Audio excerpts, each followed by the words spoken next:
Bom, pessoal, então bem-vindos, bem-vindas a esse evento de lançamento da exposição sobre a Vila Chocolatão, de quem é feito o centro da cidade, uma exposição do Museu das Memórias Impossíveis, do Instituto Apoa, de Porto Alegre. E, enfim, eu gostaria de iniciar esse evento oficialmente. Meu nome é Priscila, eu sou a museóloga do museu, e gostaria de agradecer a presença de todos e todas nesse evento, que é um evento realmente bastante importante para a gente. É o resultado de um trabalho de alguns anos. E então, eu queria começar esse evento dando alguns recados iniciais, informar que esse evento ele já está sendo gravado, então no momento que vocês continuam aqui no evento, vocês autorizam que no futuro nós vamos colocar esse evento completo no nosso canal do YouTube e divulgar nas nossas redes sociais. Também gostaria de informar que para aqueles que querem, que precisam de um certificado para esse evento, ele vai estar disponível na plataforma Simpla. Ao fim do evento, vocês vão entrar no perfil de vocês no Simpla e vocês vão ter acesso a esse certificado de 2 horas. Também gostaria de informar que em algum momento do evento vai ser divulgado um formulário, que é um pequeno estudo de público desse evento, que está sendo organizado pela nossa estudante, estagiária de museologia, Suzana. Então, se vocês pudessem preencher esse formulário, seria muito importante para a gente entender o perfil das pessoas que visitam o nosso museu e que participam dos nossos eventos. Dito isso, eu chamo Ieda Prates da Silva, diretora executiva do Instituto Apoa, Clínica, Intervenção e Pesquisa em Psicanálise, para abrir oficialmente o nosso evento. Obrigada, Ieda, te passo a palavra.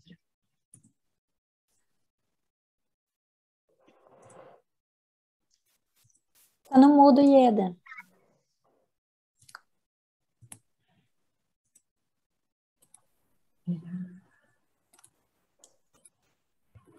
Bem, bom dia a todas e todos.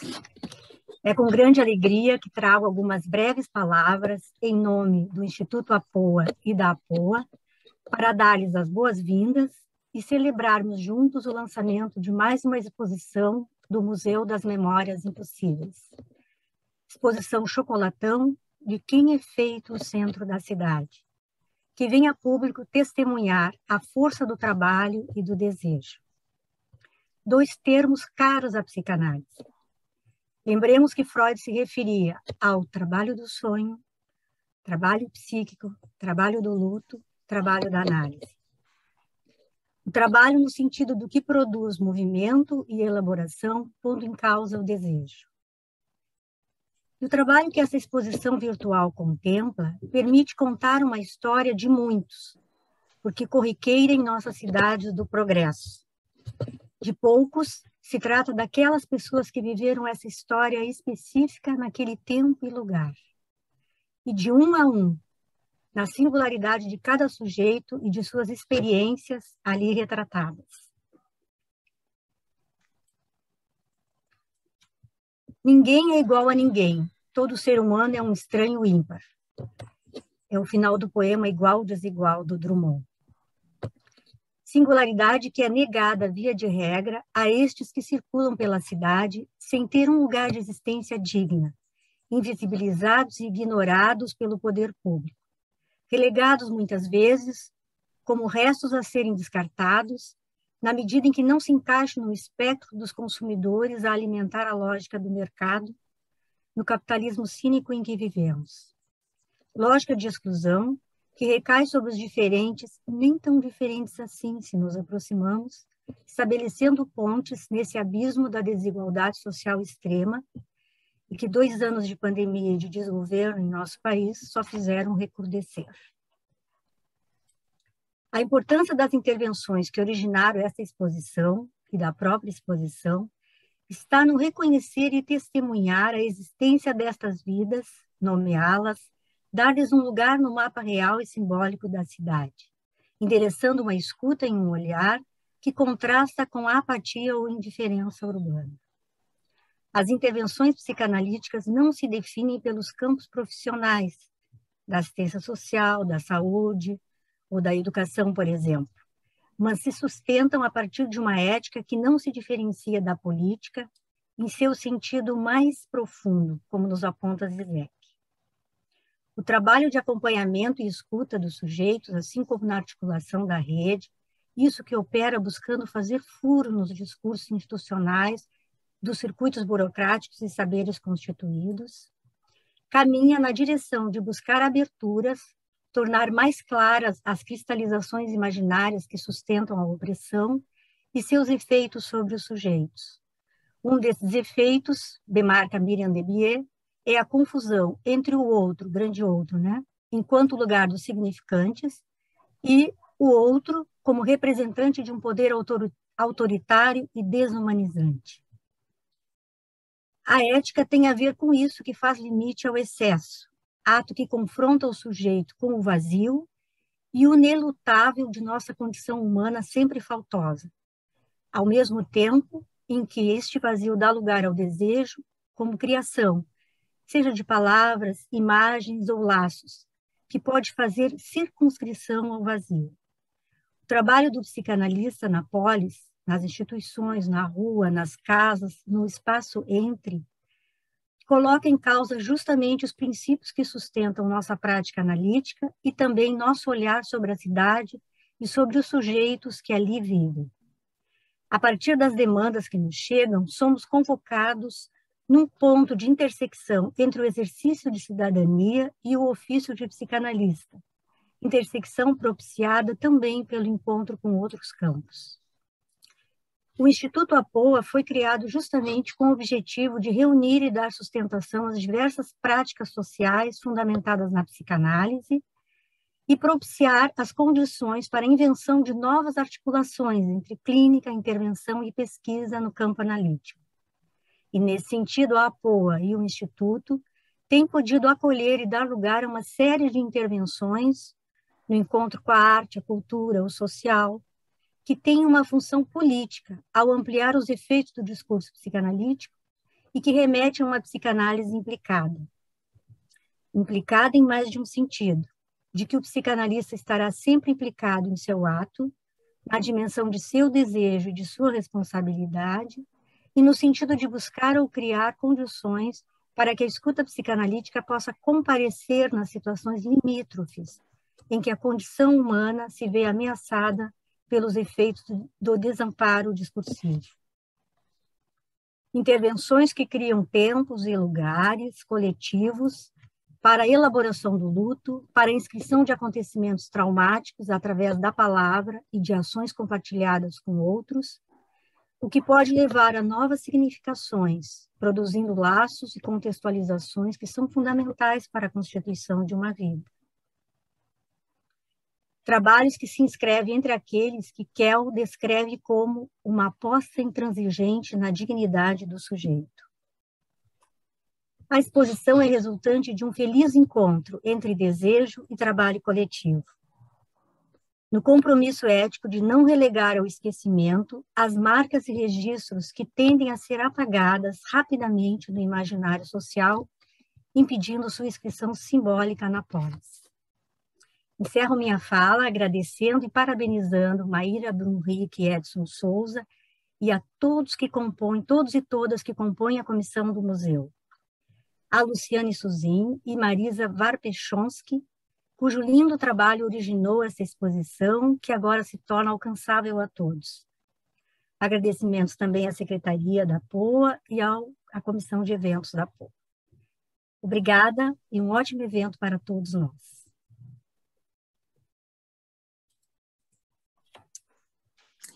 Muito obrigada, Ieda, pela tua fala. E agora eu vou passar para vocês um vídeo que apresenta brevemente o nosso museu. Esse vídeo também está disponível no nosso site, então fiquem à vontade em algum outro momento para entrar e ver, ok? Só um momento.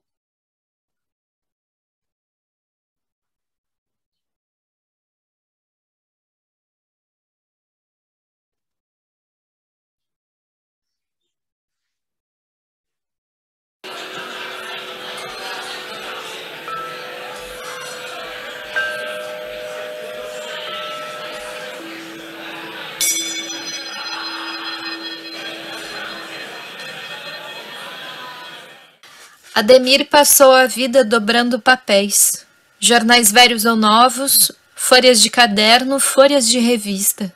Ademir nunca escolheu Márcia. Foi Márcia quem escolheu. Acolheu Ademir. Ademir não escolhia, não abria portas.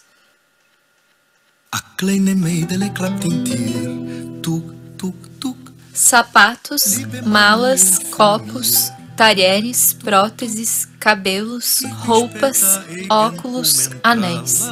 São vestígios de memórias que vão carregar, ao longo de toda a história, marcas de vidas forçadas a superar seu apagamento.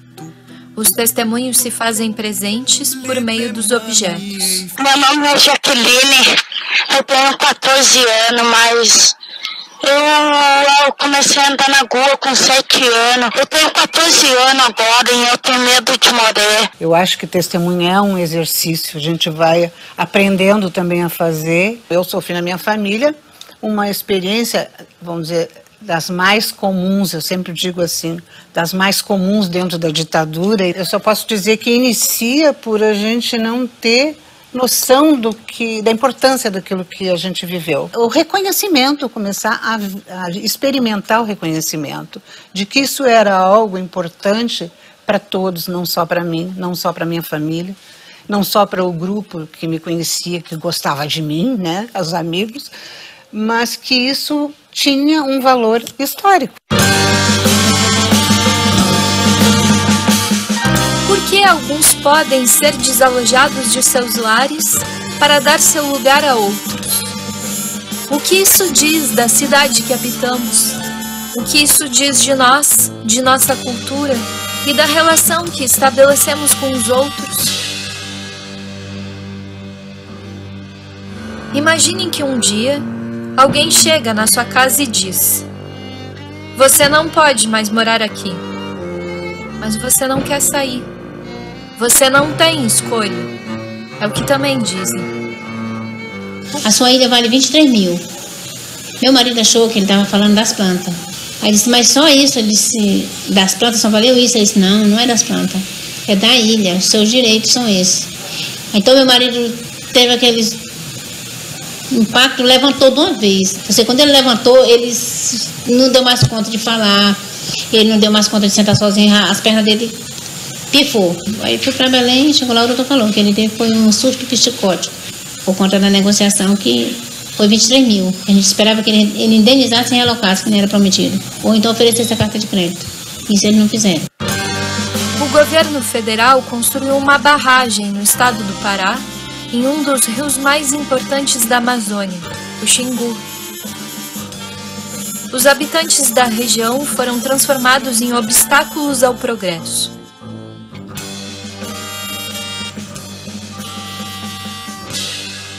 Suas casas e seus pertences passaram a ser chamados de resíduos.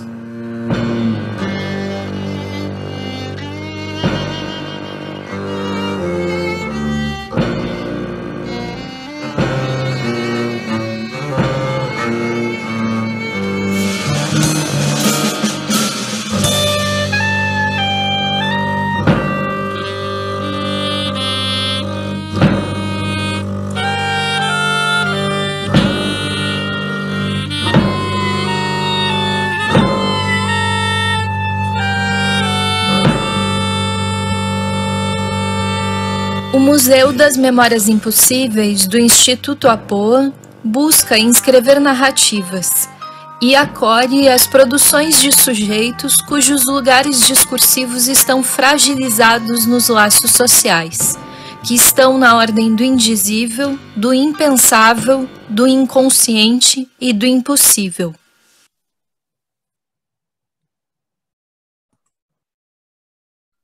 Tudo certo com o vídeo, pessoal. Espero que vocês tenham visto a potência dele. Obrigada por terem dedicado esse tempo para ver esse vídeo. É um vídeo que a gente acha muito importante para começar qualquer um dos nossos eventos. E então, para continuarmos, eu chamo Maíra Brunrick, idealizadora e uma das coordenadoras, juntamente com o Edson, do Museu das Memórias Impossíveis. Maíra, passo a palavra. Obrigada, Priscila. Bom dia a todos. Estou muito feliz com esse dia, um dia para comemorar. Começar. Em primeiro lugar, eu gostaria de agradecer muito a Luciane e a Marisa, não somente por terem confiado ao museu o registro desse trabalho incrível que elas fizeram. Incrível e extremamente complicado e difícil. Mas porque elas confiaram esse registro ao museu antes mesmo do museu existir. Quando ele era apenas uma ideia, um embrião, um vir a ser, ou o que era mais provável, um vir a ser nada. Foi em 2015 que começamos os nossos primeiros encontros na sede da APOA. Nos encontramos diversas vezes. Elas nos contavam do trabalho que tinham feito na Vila Chocolatão. Nós contávamos para ela de um sonho de fazer um museu via Instituto APOA, um museu sob a ética da psicanálise, seja lá o que fosse isso. Naquela época ainda não tínhamos condições de falar o que era esse museu, o que era esse tal de museu intervenção que criamos juntos no Instituto APOA, e que somente muitos anos depois seria nomeado e lançado. Elas falavam de um trabalho que tinha sido concluído, ao menos no plano material, mas ainda não no tempo lógico. E nós contávamos a elas de uma ideia embrião. Se não fosse pela generosidade das Lucianes e Marisas que encontramos nesse início de vida do museu, ele jamais teria se materializado e jamais estaríamos hoje falando de impossíveis com N. Teríamos ficado no plano da impossibilidade mesmo. Quantos projetos incríveis morrem antes mesmo de nascerem? Quantos sonhos perdidos por não encontrarem a generosidade da escuta e do acolhimento? Marisa e Luciane acolheram, mesmo sem entender direito o que era. E hoje podemos retribuir, acolhendo no museu, o trabalho que fizeram na Vila Chocolatão. O nascimento dessa exposição do Museu das Memórias Impossíveis, no dia de hoje, é um marco para o museu. O marco de que conseguimos realizar e construir algo novo, conseguimos imaginar uma coisa que não existia antes e que agora podemos seguir construindo juntos. A exposição Vila Chocolatão, de quem é feito o centro da cidade, conta a história de um lugar que não existe mais, a não ser nas lembranças, narrativas e registros daqueles que a construíram. Essa vila, que é como os gaúchos se referem às comunidades pobres, se situava no centro da cidade de Porto Alegre. Não existe mais porque foi pensado pelo poder público que ela não poderia existir naquele local. Mas por que não? Por qual razão aquelas pessoas não poderiam mais viver ali, em suas casas? O que isso diz de nossa sociedade e da relação que mantemos com o espaço público? Quem pode ficar e quem deve sair de um lugar? A Vila Chocolatão virou um estacionamento. Carro é mais importante do que gente? Quem são essas gentes, afinal? O que elas dizem? O que elas dizem de nós? Para onde foram? Onde estão agora? Convido a todos para mergulhar conosco nos tantos questionamentos que esse trabalho suscitou e suscita em todos nós que o conhecemos. Um trabalho que, por ter vindo de uma escuta atenta aos moradores da vila, ecoaram e trouxeram notícias e perguntas sobre a forma como construímos o nosso espaço público. Muito obrigada, e agora eu vou chamar a Marisa Batista Varpechalski para falar com a gente.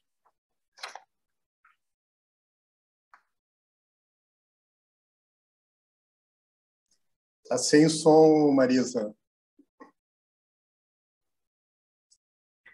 Bom dia a todos e a todas. É uma alegria estar hoje aqui com tantos colegas que ajudaram a gente construir esse trabalho na companhia da Luciane, lá em 2009, 2011, e na sequência em companhia dos colegas da comissão do museu. Então, eu quero iniciar essa conversa agradecendo aos colegas da comissão, também aos colegas da FASC, do CREA Centro, e especialmente a Maíra, o Jaime e o André, que desde 2015 acolheram os registros do trabalho realizado por nós, junto à Vila Chocolatão. Em 2015, realizamos as primeiras conversas em torno da ideia de um museu. compartilhando a história do trabalho desenvolvido, bem como os registros fotográficos que guardávamos, as nossas fotografias. Passados 7 anos, aqui estamos. O Museu das Memórias Impossíveis ganhou existência e hoje apresenta mais uma exposição. Foram muitas conversas para darmos forma e estrutura a essa exposição. Nessas conversas, fomos recordando e contando a experiência vivida. Fomos revisitando a Vila Chocolatão, agora em nossas lembranças, em nossa memória e em nossos afetos. Visitamos suas ruelas, becos, casas, escutamos as vozes, recordamos as histórias, ouvimos o riso das crianças, o crepitar das chamas, o motor das retroescavadeiras. Recordamos as falas de Júlio, que no dia da remoção encontra uma forma de fazer resistência à destruição que imperava, começando ele mesmo a desmanchar a sua casa e dizendo: não vou deixar destruir, isso aqui é madeira boa, vou vender. Outra moradora fala do sofrimento em acompanhar a destruição que estava em curso. Nos deixaram aqui como animais, sem luz, sem água. Outra, com lamento, coloca: as casinhas são muito longe, lá no fim do mundo, ao falar do novo local onde seriam reassentados. Para outros, também representava a possibilidade de ter uma casa documentada, que existisse no mapa formal da cidade. A remoção tocava a todos e a cada um de forma singular. Como outras migrações em Porto Alegre, os moradores da Vila Chocolatão sofreram uma migração forçada, tendo de sair de suas casas e de seu lugar, não por seu desejo, mas porque outros assim decidiram, sofrendo os efeitos de deixar para trás um lugar de moradia, de pertencimento. Uma migração que atende ao jogo do mercado, no qual o direito dos cidadãos muitas vezes são suprimidos, embora sobre um verniz de melhorar a vida dos moradores, ao lhes oferecer uma casa em melhores condições. Mas por que essa casa melhor não poderia ser no mesmo espaço onde já viviam? Por que não viabilizar melhores condições, preservando o lugar de pertencimento? Conforme o Observatório das Migrações Forçadas do Instituto Igarapé, desde o ano 2000, 4% de brasileiros deixaram suas casas por desastres naturais ou projetos de desenvolvimento. Projetos de infraestrutura que ocorrem em maior número em região com um número elevado de pobreza e desigualdade social, num processo de mercantilização do espaço urbano, que produz uma segregação socioespacial. Mas por que uns têm direito a permanecer e outros não? Foram retirados de um lugar rico na concepção de seus moradores, que contavam que no centro ninguém passava fome, e levados para o outro extremo da cidade. Como seria a vida nesse outro lugar? Como construir um lar mais que uma casa? Diante do imperativo da remoção, trabalhamos nessa contingência, abrindo frestas para escutar esses sujeitos agora desapossados de seus lugares, acolhendo suas narrativas e testemunhos. Entre os anos de 2009 e 2011, acompanhamos quase semanalmente um grupo de moradores, em rodas de conversa, em escutas individuais, em passeios pela vila e lugares significativos. Também nas reuniões com outras secretarias do município que preparavam o reassentamento. Também organizando visitas no local onde as novas casas estavam em construção. E assim fomos escutando, escrevendo, desenhando, fotografando, construindo uma narrativa, uma história da Vila Chocolatão e de seus moradores, junto com eles. No processo de remoção e reassentamento da vila, estiveram envolvidas várias secretarias municipais e outros órgãos públicos, além de outros colegas, tanto da política de assistência social como das demais políticas. De forma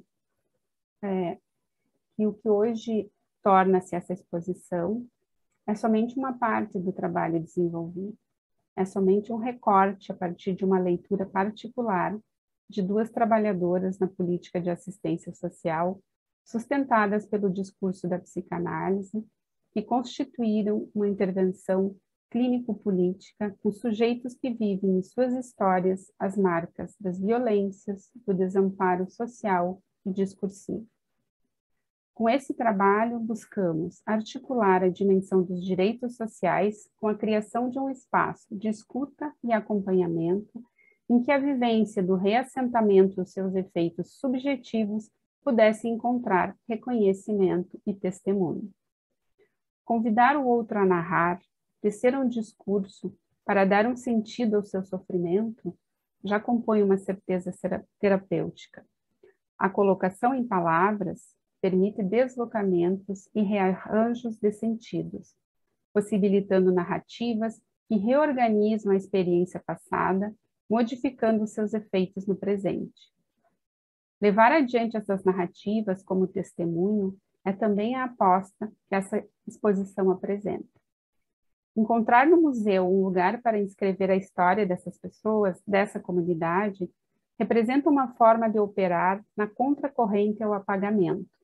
As políticas de apagamento apresentam a ideia de dominação, que apaga a memória e a história de uns e apresenta outra história, a história triunfal do desenvolvimento, do progresso, dos vencedores, como aponta Walter Benjamin. Dar lugar à história dos vencidos, não nos calando frente à história triunfal do progresso, a história dos vencedores, talvez possa ajudar a construir outro modelo de sociedade pautada em outras lógicas. Onde viviam em torno de 150 famílias, hoje temos um grande estacionamento. Saem as pessoas para dar lugar aos carros. Os carros estão bem protegidos. E as pessoas estão amparadas? Hoje, ao passarmos pela região, não existe nenhum vestígio dessa comunidade, nenhuma marca na história da cidade. Essa ideia do apagamento se estende por toda a história do Brasil. Há uma política do apagamento em curso, com o massacre das populações ameríndias, com a escravidão, com os mortos e desaparecidos da ditadura, com o genocídio de jovens pobres e negros das periferias, com mais de 650 mil mortos pela Covid-19.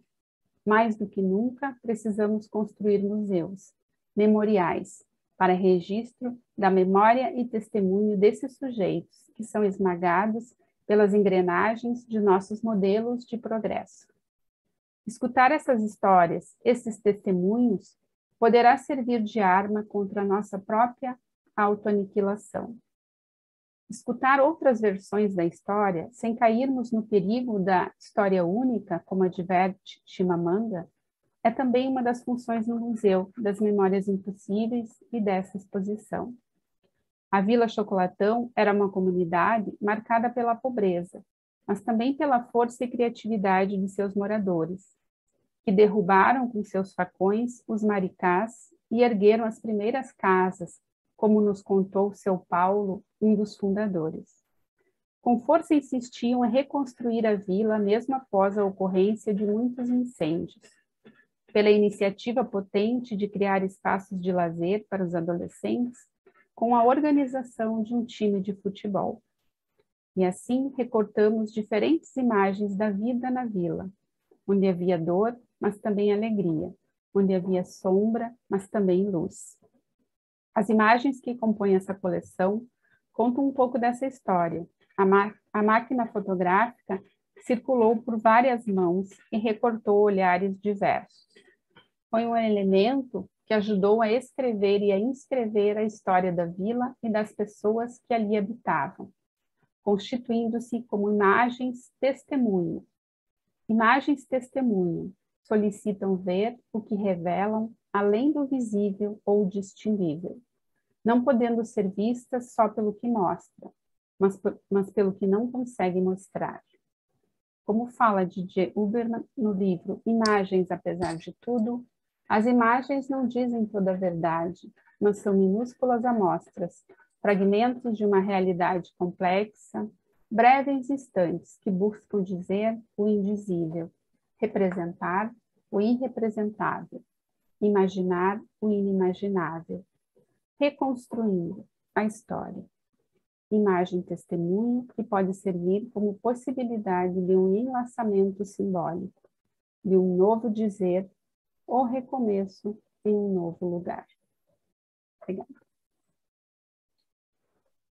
Obrigada, Marisa. Agora eu passo a palavra para Luciane Suzin. Oi, bom dia a todos e todas. Eu vou então ler o que eu preparei para hoje. Vou iniciar com a frase de uma moradora da Vila Chocolatão. Gosto da beira do rio porque gosto de olhar o céu e o infinito. Eu gostaria de iniciar agradecendo o acolhimento e o trabalho de escuta e de elaboração da curadoria envolvida na exposição Vila Chocolatão. Também mencionar os espaços de troca com as trabalhadoras da assistência social e do GT de saúde mental na assistência social, onde fomos inventando um fazer compartilhado coletivamente. E referir que essa experiência que encontra no Museu das Memórias Impossíveis, Voz e Testemunho, foi tema de minha dissertação de mestrado na época de sua escrita, acompanhada pela escuta atenta da psicanalista Maria Cristina Porra. A Vila Chocolatão e o coletivo de seus moradores, que acompanhamos, se apresentaram como um ponto de partida de uma construção que se deu aos poucos, incluindo as imprecisões, os estranhamentos e as interrogações para a composição de algumas histórias que nos serviram de guia no trabalho de escuta. Dessa forma, Vila Chocolatão, através de seus traços, foi dando lugar aos sujeitos. Essas interrogações se produziram em um espaço de acompanhamento em um centro de referência especializado de assistência social, um CREAS. E fomos conduzidas a elas através do trabalho com moradores da Vila Chocolatão, comunidade que existiu por 24 anos, localizada na região central de Porto Alegre e que foi reassentada no ano de 2011. Os seus moradores trabalhavam essencialmente na catação e separação de lixo, e muitos possuíam em suas trajetórias de vida na rua, histórias de vida na rua, sendo uma comunidade que agregou muitos moradores de outras regiões e cidades, estando em constante movimento na forma de habitar. Nas narrativas que compomos com os sujeitos, algumas questões nos interpelaram, entre elas a questão do lugar, que nos foi apresentada pelo coletivo de moradores, oriundos em sua maioria de acampamentos na beira do rio, na orla do gasômetro, e que, no nosso entendimento, buscavam construir um lugar na vila, bem como uma inscrição no laço social em um movimento de redesenhar margens, como nos diz Paulo ao cantar a história da fundação da vila, ato de resistência e de recusa e serem reassentados em Guaíba ou no bairro Restinga, ambos distantes do centro, quando então precisaram levantar suas barracas e atravessar para o outro lado do parque, um pouco mais distante da margem do rio. Assim, os moradores da vilinha, da prainha, passaram a habitar a Vila Chocolatão. O deslocamento forçado dessas pessoas para outro ponto da cidade afetava a dimensão da apropriação do espaço e construção de lugar. Estes, para Milton Santos, entendidos como produção da presença contextualizada do sujeito e do resultado de suas relações. O afastamento geográfico, comum às periferias, ao ser suprimido, acabava por destacar outra distância, a da segregação. Milton Santos nos assinala que as migrações agridem o indivíduo, roubando-lhe parte do ser, obrigando-o a uma nova e dura adaptação ao novo lugar, como também afirma que a segregação socioespacial é tida como uma das características mais marcantes da exclusão social. Assim, a Vila Chocolatão era vista somente sob o ângulo de sua eliminação, e as estratégias de produção de espaço de seus moradores muito combatidas. Nesse ponto, a remoção anunciava um perigo, o da destruição, da eliminação. Didi Huberman nos auxilia a pensar a dimensão do testemunho diante da situação de urgência e da quase impossibilidade de testemunhar naquele momento preciso onde se antevê o perigo. No seu livro Cascas, fala sobre as condições de extremo perigo vivenciadas pelo fotógrafo clandestino, sobretudo no momento que teria decidido registrar, de fora do crematório, as mulheres sendo conduzidas para incineração nos campos de Birkenau. Ao destacar a condição de perigo vivida pelo fotógrafo clandestino e da impossibilidade de ajustar o foco, orientando sua lente para as árvores, às cegas, Didi Huberman aponta a dimensão do não saber sobre o efeito daquela imagem, na qual é possível identificar as árvores da floresta de Bétulas, suas frondes projetadas para o céu. A referida fotografia seria apenas um teste antes de capturar a imagem das mulheres se dirigindo à câmera de incineração. Essa fotografia defeituosa, desorientada, testemunha para o autor algo que permanece essencial, isto é, o próprio perigo. Abre aspas, uma citação dele, a memória não requer apenas nossa capacidade de fornecer lembranças circunstanciadas. As testemunhas dessa história transmitiram tanto afetos quanto representações, tanto impressões fugazes e refletidas quanto fatos declarados. Nesse aspecto que seus estilos nos interessam, que suas línguas nos perturbam, como nos interessam e perturbam as escolhas do fotógrafo clandestino de Birkenau para dar consistência visual, onde o não reconhecível rivaliza com o reconhecível. Para o idealizador do lugar de memória, ele coloca entre aspas, porque ele discute essa questão, essa fotografia é inútil, uma vez privada do referente que ela visa. Não se vê ninguém na foto. Mas será necessária uma realidade claramente visível ou legível para que o testemunho se consume?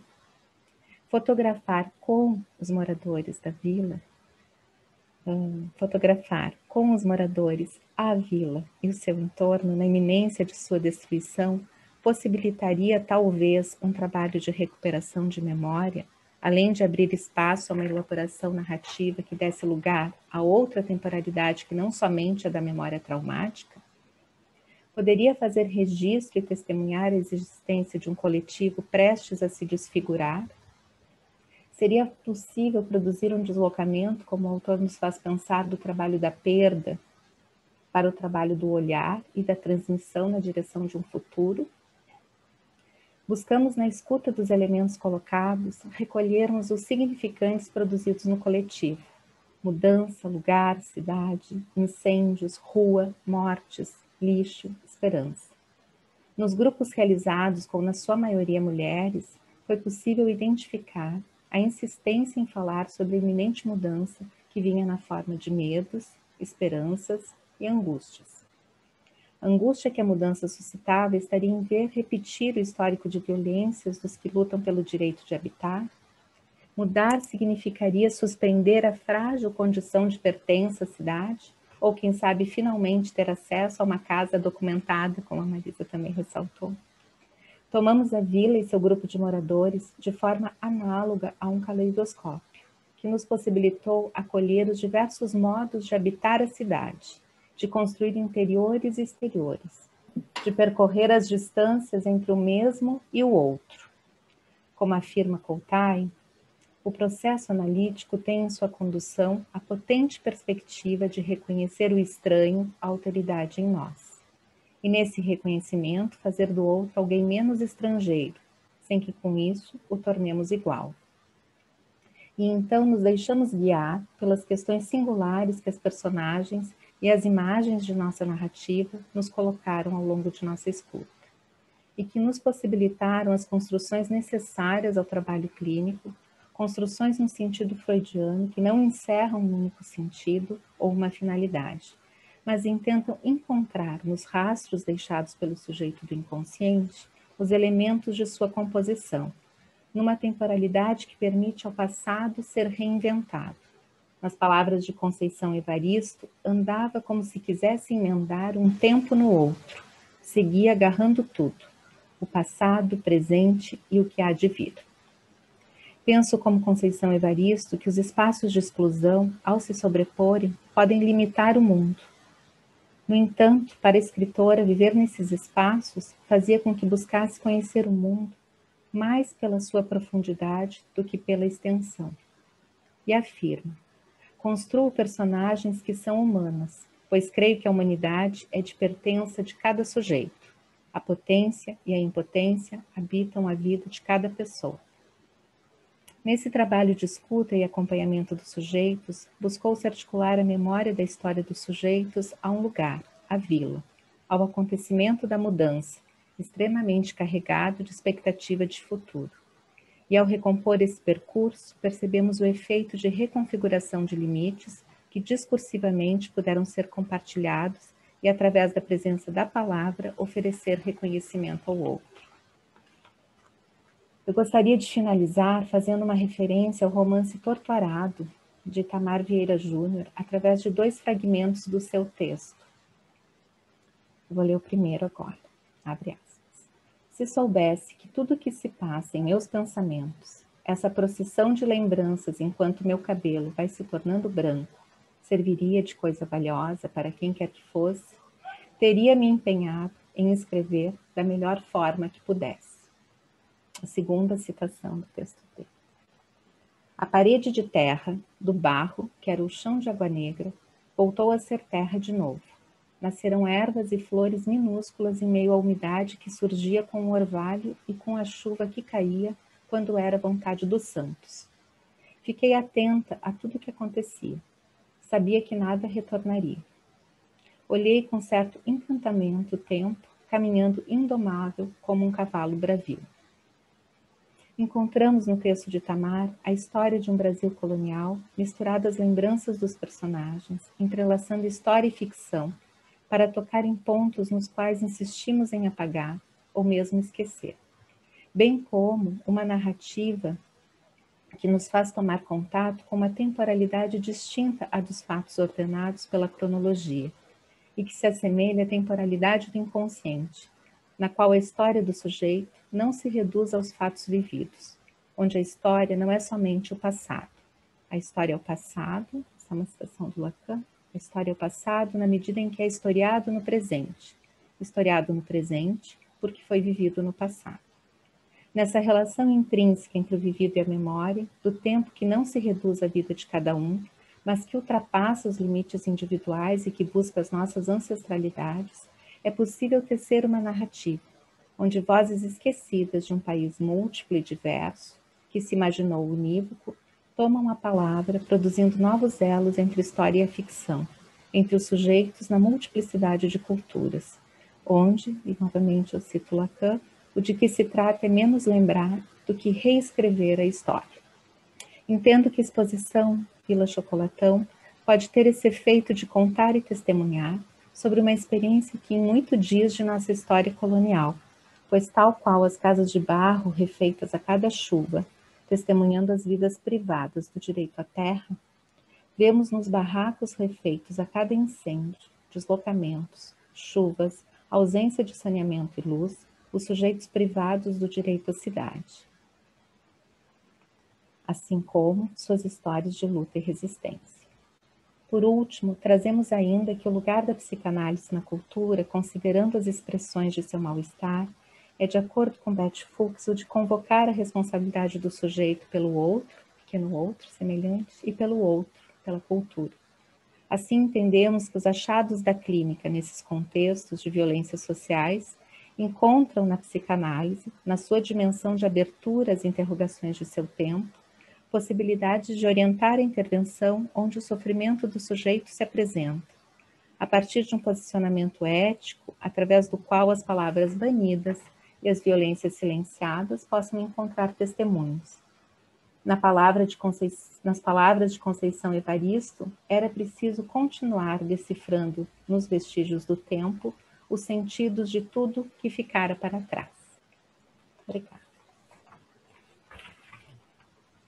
Obrigada, Luciane. Muito obrigada pela tua fala. Obrigada, Marisa, também. Obrigada, Maíra, por tudo. Eu passo a palavra, então, para o Jaime Betts trazer o seu testemunho. Bom dia. É uma alegria muito grande ver mais essa exposição do museu. É emocionante ver a progressão da elaboração dessa experiência da Vila Chocolatão pela Marisa e pela Luciane. Em 2010, eu coordenava um grupo de estudos na POA, composto em sua maioria por colegas que trabalhavam na FASC e na Rede Pública de Saúde Mental, e que desejavam pautar o seu trabalho pela psicanálise. Discutíamos o tema da violência no coração da cidade, tomando como texto base o livro de Paulo Endo, de mesmo nome. Tendo em vista a necessidade de elaboração simbólica das experiências e dos desafios colocados pelas diversas formas de violência que elas próprias enfrentavam como trabalhadoras da rede, inventavam dispositivos de trabalho com uma população em múltiplas situações de vulnerabilidade social e econômica, como veremos nessa exposição da Vila Chocolatão. Buscavam elaborar e fundamentar formas de intervenção clínica pautadas pela ética psicanalítica em contextos de exclusão social. Bela e fundamental questão. Nesse caso, a comunidade da Vila Chocolatão sofreu uma remoção, isso é, uma migração forçada do coração, centro da cidade, e um processo de reassentamento num ponto distante da periferia, na periferia, longe de tudo que tornava suas vidas minimamente sustentáveis, apesar do abandono pelo poder público e precarização das políticas públicas. Tive o privilégio de testemunhar sua elaboração de lugares de fala e de escuta que possibilitaram aos moradores tomarem a palavra de modo a transformar a vivência dolorosa, silenciada pelos poderes de Estado, movidos por uma lógica surda e violenta de privilégios de mercado, ao preço da exclusão. O trabalho que realizaram antes, durante e depois da remoção da comunidade da vila deu lugar a narrativas de implicação singular de cada morador, com um registro de memória compartilhada pela fala e por uma amostra fotográfica. Um movimento de humanização da violência que se relança agora pelo acesso digital dessa história. Violência que lamentavelmente se repete em outros pontos da urbe. A exposição Vila Chocolatão resgata memórias impossíveis dos corações que pulsavam no centro da cidade. Obrigado.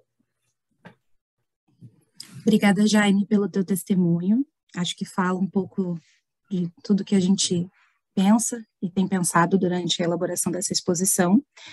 Agora eu vou chamar todas e todos os membros da comissão para uma leitura compartilhada de trechos da exposição, e enquanto isso nós vamos divulgar um vídeo navegando por essa exposição que após o evento todas e todos também poderão conhecer. André, assim que eu colocar o vídeo, pode começar.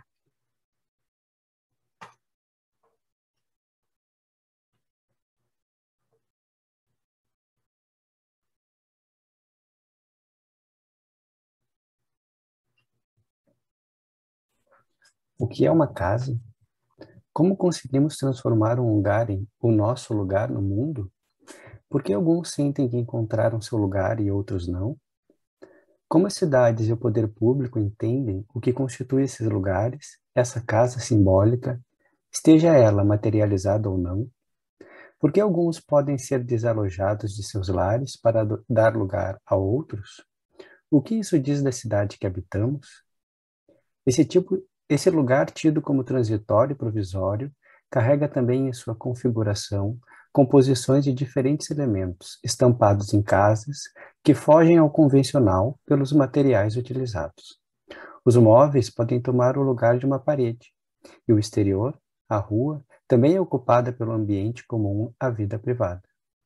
Entendemos que uma casa é uma casa quando nela são trazidas lembranças, histórias, pontos de ancoragem para aqueles que a habitam.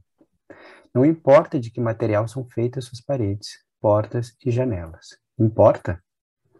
Os moradores da Vila Chocolatão eram muito criativos na construção de suas casas.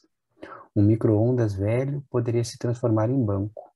Um armário poderia servir de parede entre os cômodos. Os objetos perdiam suas funções originais e passavam a ter outras. As casas que compunham a vila existiam ao redor de uma árvore. A árvore servia de acolhida. Sua sombra agregava as pessoas que ali conversavam. Até um parto apressado foi feito à sombra de seus galhos. Nasceu uma criança. A árvore da vila não é uma árvore, é o mundo inteiro. Tem valor de praça, de ponto de encontro. É o espaço público por excelência. Seus ramos testemunharam tramas de histórias, conversas, brincadeiras, brigas, amores, sonhos acordados e sonhos dormidos. Sim, também abrigou quem dormiu ali. A geografia da vila poderia mudar com o tempo, mas a árvore, essa tinha valor raiz de epicentro.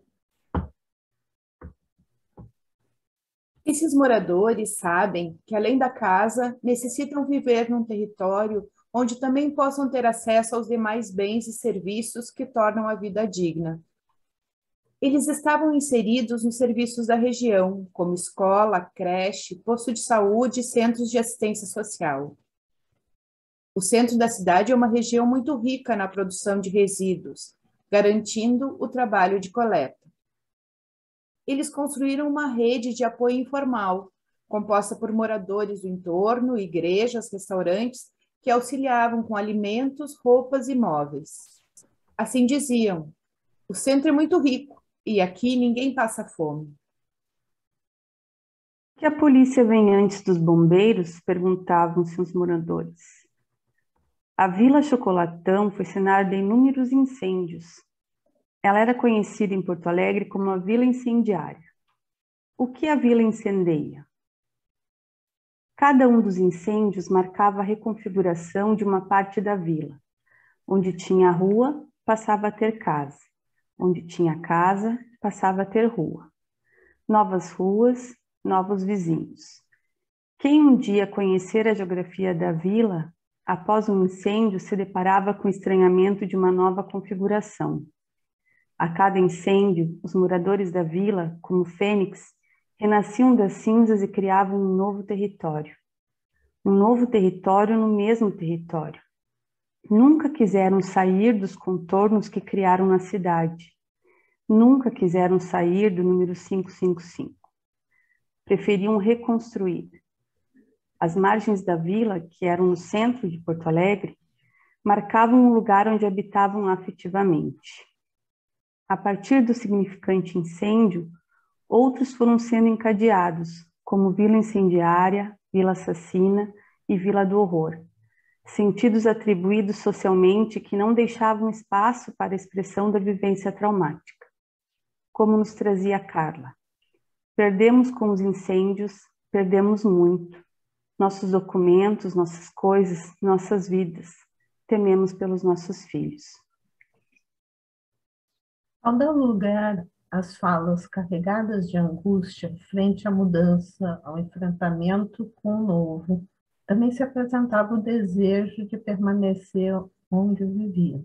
Os moradores perguntavam se nesse novo território teria acesso ao que já haviam conquistado, referindo-se às relações construídas ao longo do tempo e aos serviços que usufruíam.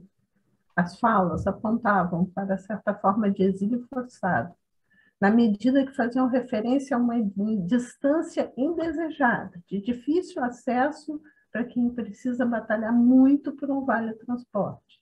As casinhas são muito longe, lá no fim do mundo. A remoção ocorreu na frente dos moradores, silenciados diante da violência. Viram suas casas destruídas, num movimento rápido, sem dificuldade para a maquinaria pesada que destruía em segundos a criação de uma vida. A polícia participou do momento da remoção. Foi um momento tenso. O poder público começou a fazer a destruição das casas, minutos depois de os moradores retirarem seus pertences, para que não houvesse invasores. Moradores se transformaram em invasores no léxico do poder público. Para os moradores, esse foi um momento terrível. Mal tiravam seus pertences, a casa que havia construído com suas próprias mãos era derrubada, sem qualquer tempo de luto ou elaboração pela perda. Hoje, a Vila Chocolatão não existe mais. Virou estacionamento. O que isso diz de nós, de nossa cultura e da relação que estabelecemos com os outros? Por que um estacionamento é mais importante do que as pessoas e as casas que ali existiam? Por que essas pessoas foram enviadas para longe de onde estavam suas lembranças e histórias? Não eram somente as casas, as árvores, as entradas da vila que davam lugar àqueles que ali viviam. A localização geográfica também era importante. O Rio Guaíba, o Parque Harmonia, o centro de Porto Alegre. Perto desses espaços públicos, os ex-moradores da vila trabalhavam e situavam seus locais de circulação. Alguns chegaram ali adultos, outros nasceram, deram seus primeiros beijos, sonharam, amaram e construíram suas histórias. Nada restou. Tudo virou concreto. Um estacionamento. A pergunta retorna: o que isso diz de todos nós?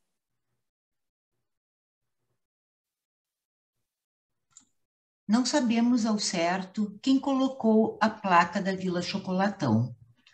Poderia ter estado ali desde sempre para marcar o lugar onde seus moradores viviam, fazer um contorno que os inscrevesse no meio da cidade. Mas não foi isso que aconteceu. A placa que nomeia a Vila Chocolatão com o número 555 veio como sepultamento para a vila, no momento em que ninguém mais habitava aquele lugar. Saíram as pessoas e suas casas para dar lugar aos carros. Como uma piada de mau gosto, a inscrição da Vila Chocolatão ocorreu quando ela não estava mais lá. Ficou a lápide colorida da vila, esperando seus visitantes e carteiros imaginários que ali não encontrariam mais ninguém.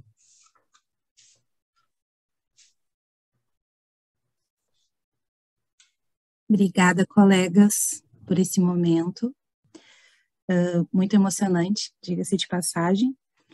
Eu chamo, então, o coordenador do Museu das Memórias Impossíveis, Edson Souza, para uma fala de encerramento. Edson, passo a palavra para ti.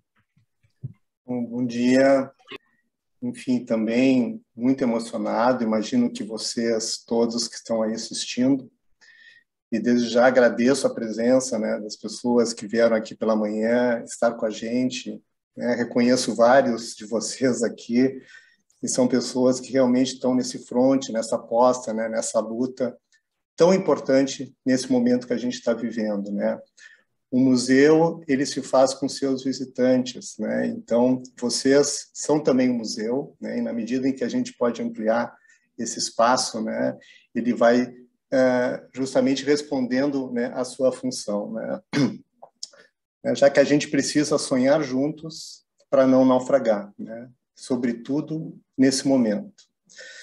Aproveitar também, né, para agradecer especialmente a Luciane e a Marisa, né, que por esse dever de memória, né, e agora isso que a Luciane leu, né, esse lugar de germinação. Achei super linda essa passagem do Torturado, né, como que uma destruição pode se tornar germinação, né.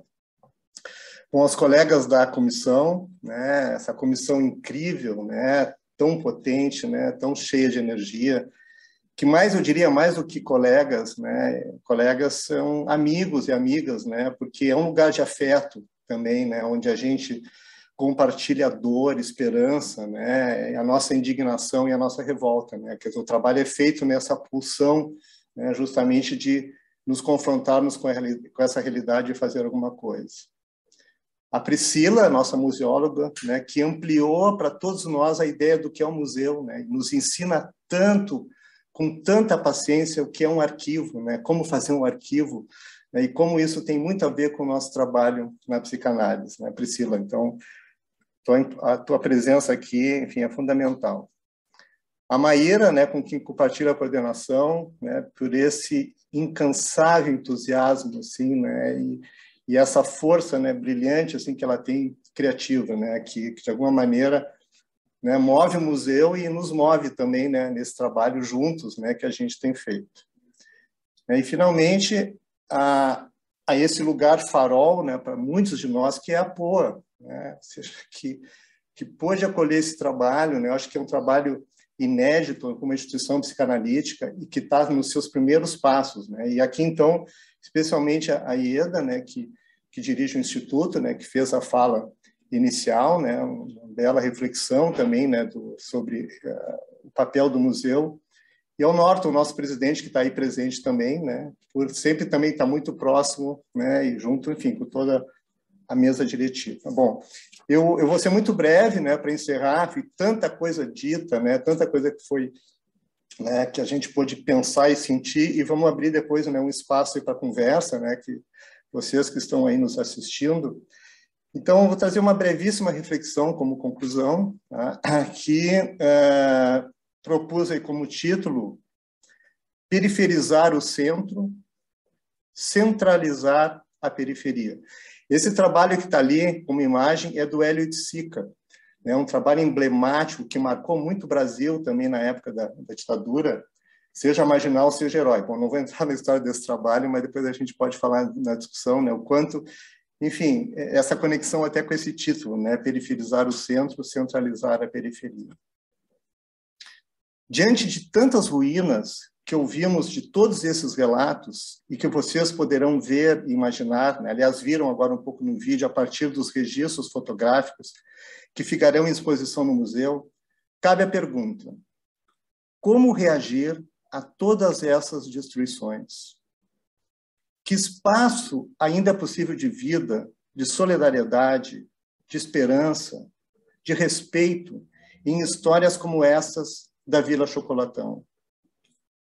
Que histórias foram queimadas, rasuradas, enterradas diante desta lógica de poder e violência? Onde reencontrar espaços de vida e vida nos espaços? Nós apostamos, então, nesse registro de memória. A construção de outros territórios para a vida só será possível com uma linguagem nova, com palavras novas. Como escreveu Glauber Rocha, sem linguagem nova, não há realidade nova. É isso que buscamos no nosso museu, abrir novos espaços de imagens, de memórias, de palavras, de futuros. Temos testemunhado como nunca tempos de estupidez. Aqui no Brasil, um governo contra a vida. No mundo, uma guerra cruel, ou várias guerras cruéis, né, que tem provocado a maior crise de refugiados depois da Segunda Guerra Mundial. O espectro de bombas de destruição em massa voltam à cena. Os dois cenários que menciono são, evidentemente, muito distintos, né, o do mundo e agora aqui da Vila Chocolatão. Mas ambos jogam para fora de suas casas dezenas de famílias, milhões de famílias. Zerhi Zadan é poeta.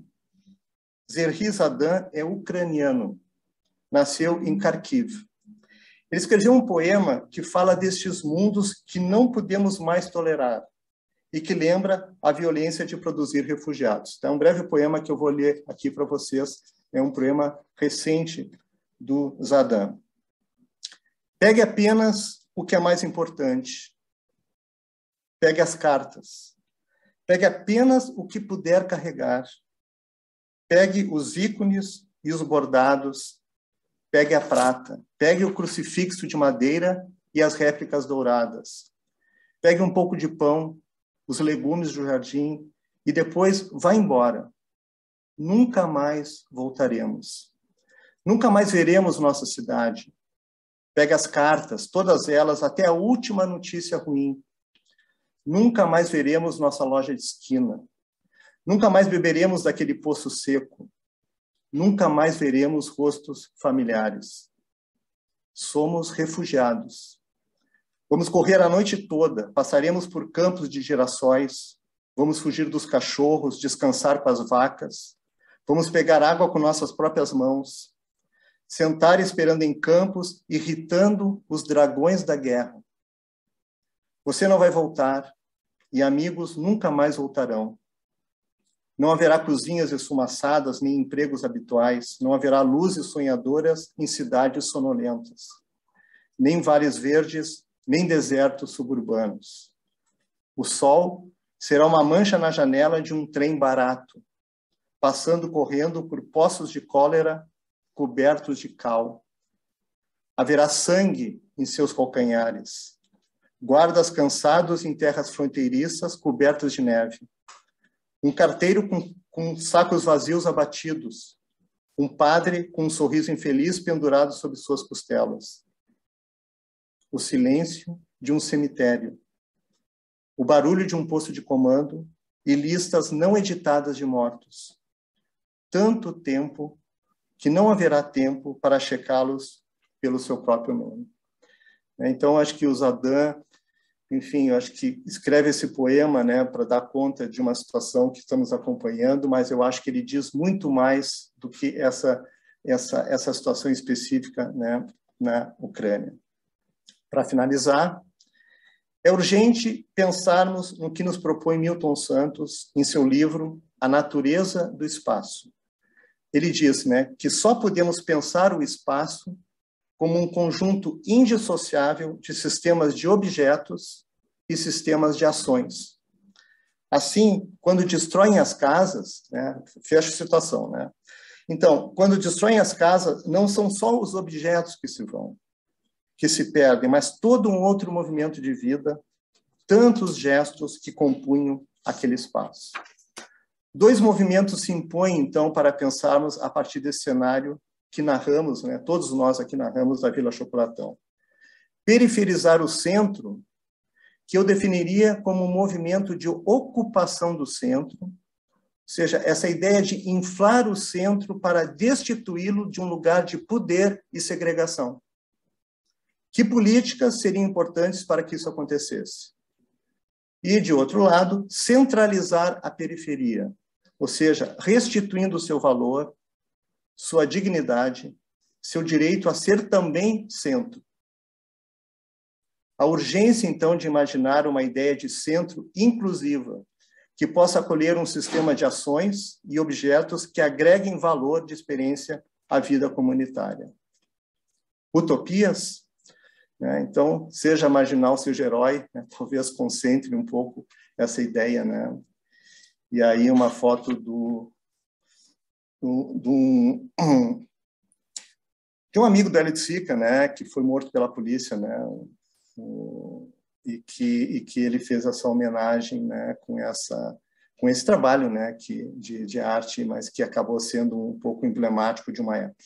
Então, obrigado pela atenção, né? Passo aqui para a Priscila, né? Obrigada, Edson. Como sempre, as tuas falas são muito inspiradoras, muito emocionantes. Não dá para chorar agora, né? Então, agora vamos deixar para depois. Obrigada pela tua fala, Edson. E para, enfim, finalizar esse momento com caráter mais de palestra e para abrir a nossa conversa, aqui a nossa roda virtual de conversa, eu gostaria de deixar um agradecimento muito forte, então, para as curadoras convidadas dessa exposição, para a Luciane e para a Marisa. Obrigada por toda a paciência que vocês tiveram com todo esse processo, que é um processo, às vezes, complicado, de elaboração de uma exposição, demorado, enfim. Muito obrigada. Obrigada para o Instituto APOA, por ser essa instituição mantenedora que confia no trabalho da gente, que nos auxilia e que entende a importância desse espaço. A Comissão de Eventos e a Secretaria da APOA, que nos auxiliam sempre quando a gente precisa resolver esses problemas de eventos online, que não são fáceis, a tecnologia pode nos deixar na mão, às vezes, apesar de ser potente, né, como é o nosso caso, de um museu de tipologia virtual, e uma obrigada muito especial para a designer Marcela e para o programador Rafael, porque esses últimos 2 meses foram um trabalho incrível dos dois, então essa exposição está belíssima, está uma exposição maravilhosa, a gente está realmente muito emocionada, então eu tenho muito a agradecer a essa equipe técnica que me auxiliou nessa curadoria digital. Então, muito obrigada, Marcela, muito obrigada, Rafael, muito obrigada a todos e todas da comissão. E agora eu abro, né, esse evento para que a gente possa conversar, quem quiser conversar, quem quiser abrir o seu microfone, abrir a sua câmera, fiquem à vontade e estamos aqui para fomentar o debate. Obrigada.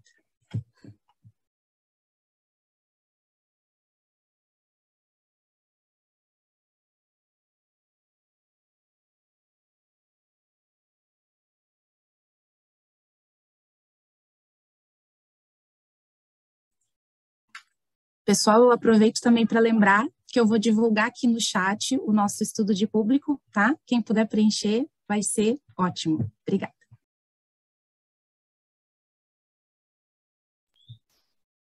Carolina se inscreveu?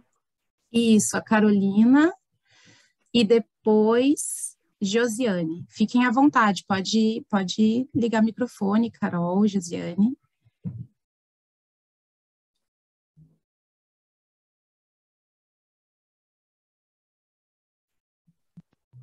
Não sei se a Carolina tem vai som, falar. Carolina. Agora tem.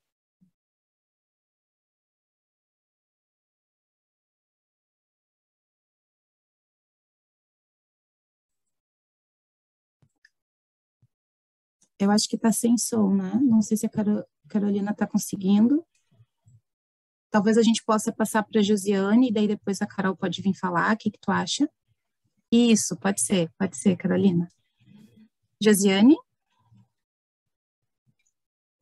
Oi, bom dia, estão me ouvindo? Alô?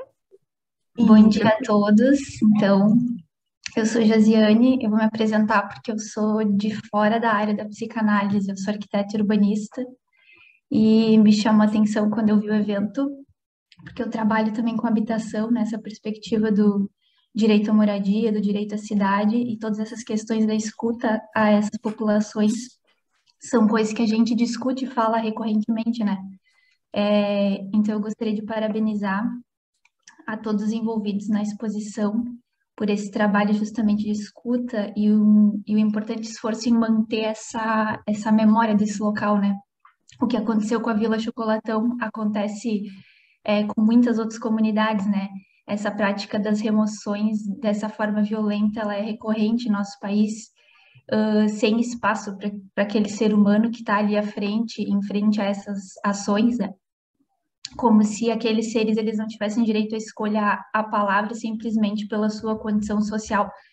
Então, é uma luta também constante para nós que acompanhamos esses processos na perspectiva do planejamento urbano, que eles possam ser realizados de uma maneira distinta dessa que recorrentemente é praticada pelos poderes públicos, né? Que ele possa ser realizado de uma forma que a gente consiga, de alguma maneira, ouvir aquele povo, quem está sendo afetado, né?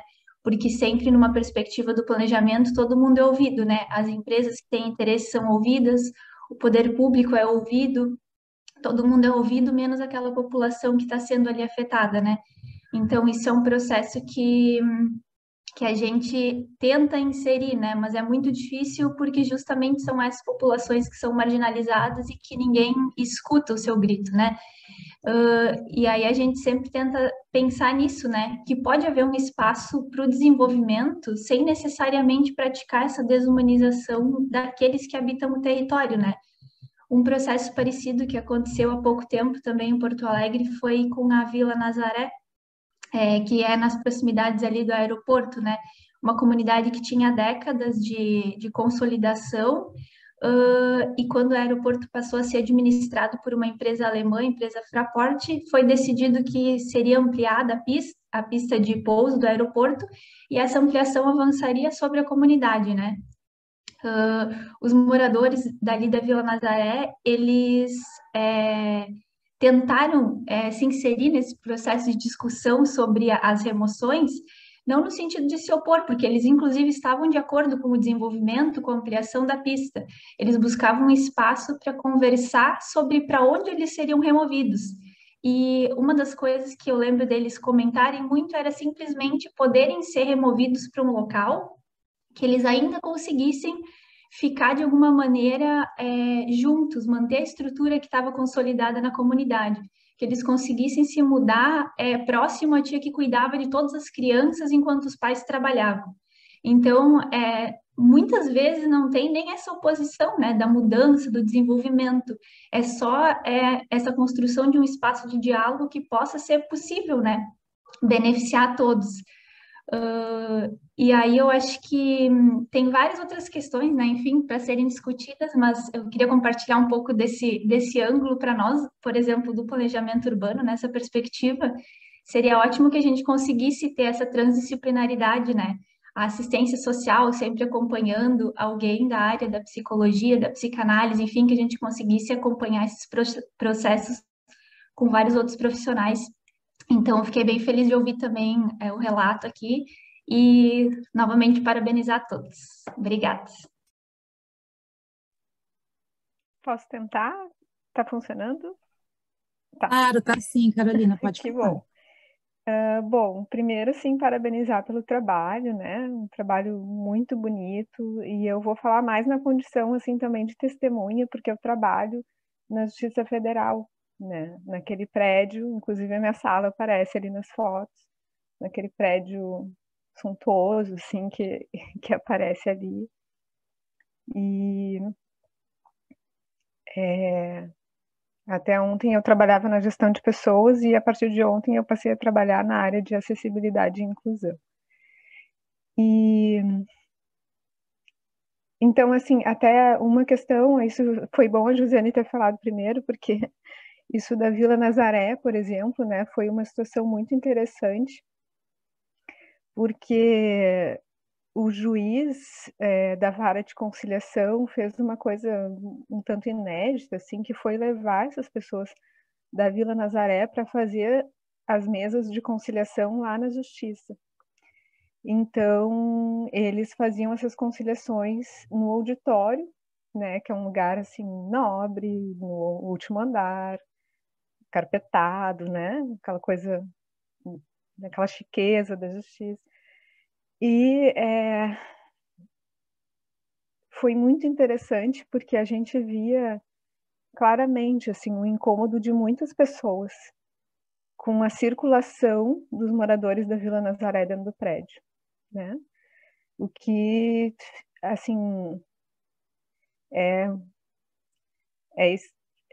chocante, né? Porque são servidores públicos, estão lá para produzir cidadania, mas, assim, claramente juízes e servidores muito incomodados com essa circulação, né? De gente pobre, gente que não é para estar ali, na cabeça deles, né? E eu também queria dizer que a piada de mau gosto, de estacionamento, ela fica ainda pior, porque depois se constrói o prédio do Ministério Público Federal e ao lado o prédio da Procuradoria Regional da República, e aí dentro do prédio do MPF a gente tem a Sala do Cidadão, né? Então ali onde tinha a vila, hoje tem a Sala do Cidadão. Quem é cidadão, né? E esse incêndio, assim, um dos incêndios, né, eu estava no auditório da Justiça quando começou, e eu fiquei completamente paralisada, olhando a vila pegar fogo, né, chamas enormes, porque... E aí eu tenho essa lembrança, né, e depois conversando com a Magali, que está inscrita, eu vou tentar ser breve, tá? A Magali, sendo uma mulher negra, viu uma coisa que eu não tinha visto, que a gente descobriu umas semanas atrás, né, Magali, conversando sobre isso. Ela disse que quem saiu para ajudar, os primeiros a se mobilizarem foram os terceirizados da Justiça, né? E aí eu me dei conta desse que ficar horrorizado e congelado olhando é também um privilégio, né? Eu, na minha branquitude, não tinha nem conseguido perceber que os terceirizados é que tinham saído para ajudar. E muito menos conseguir fazer alguma coisa, né? Então, só para dizer, assim, que me dei conta disso, né? De que a gente poder paralisar, às vezes, é também um lugar de privilégio. Bom, e também é importante dizer que já foi o lugar do Fórum Social Mundial, né? Então, não é qualquer coisa. Obrigada pelo trabalho, obrigada por essa possibilidade, assim, de reativar essas memórias.